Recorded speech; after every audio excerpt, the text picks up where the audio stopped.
Welcome to Prince shorthand house. Students, हम daily dictation दे रहे हैं सर कैलाश चंद्र वीडियोग्राफी से 60 वर्ड से मिनट। आज डिक्टेशन एक्सरसाइज नंबर 22 जिसे हम डिक्टेट करेंगे 60 वर्ड से मिनट। और मेरा सुझाव, मेरी सलाह और मेरा इंस्ट्रक्शंस ये हैं कि सभी स्टूडेंट्स को लिखें और लिखने के बाद रीडिंग के बाद इसको टाइपिंग करके चेक करें आपकी गलती कितनी है। Outline, spelling, meaning daily practice करें ताकि भविष्य में वो गलतियां ना हो। तो हम स्टार्ट करते हैं एक्सरसाइज नंबर 22 60 वर्ड से minute. Ready, start.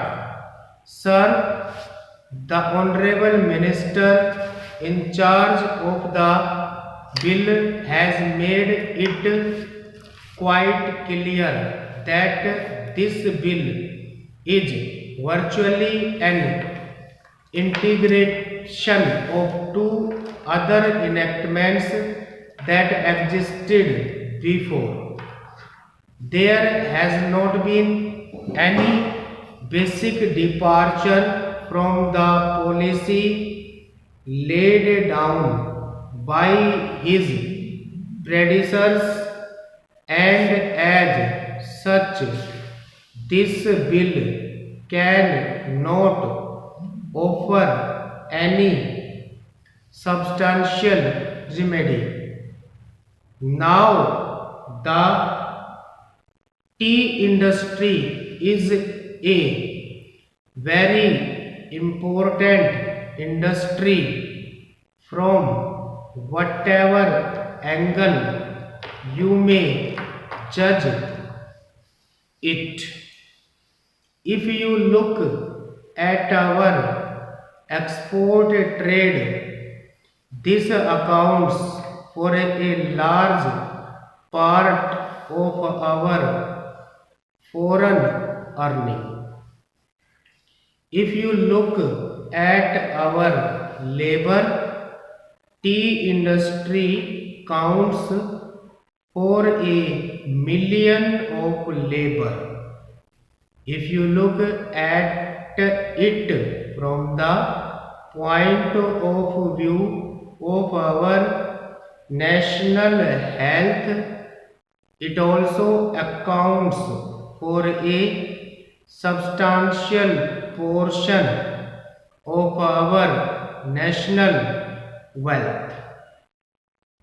Now, tea industry, as has been pointed out by the previous speaker here, is under the domination of the British, and this fact has also been accepted by my honorable friend on the other side of the house, who just finished his speech.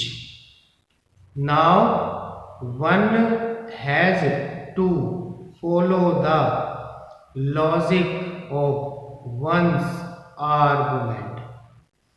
The tea industry has been deliberately kept in the hands of the British, and they have not shown any intention whatever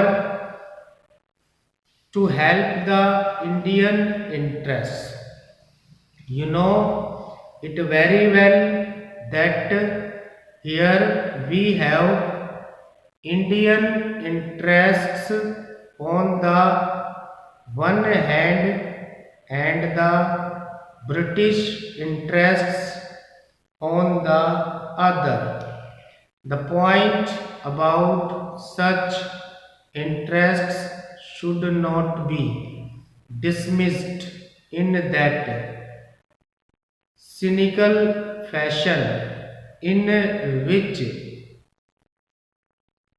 it has been dispensed with by the honorable minister. Now, at times we find he becomes somewhat eloquent in speeches and uses certain bitter terms against the British. It may be necessary for a minister to do so because, after all, one has to return to the house of people, and the tenure is only 5 years, and 1 year is gone already. But we would like the Honorable Minister also to balance his words by some action. After all, an ounce of action is better than a ton of praises and speeches. It has been given to him to change certain things. He said that he did not suffer from want of power. He has plenty of power. Stop.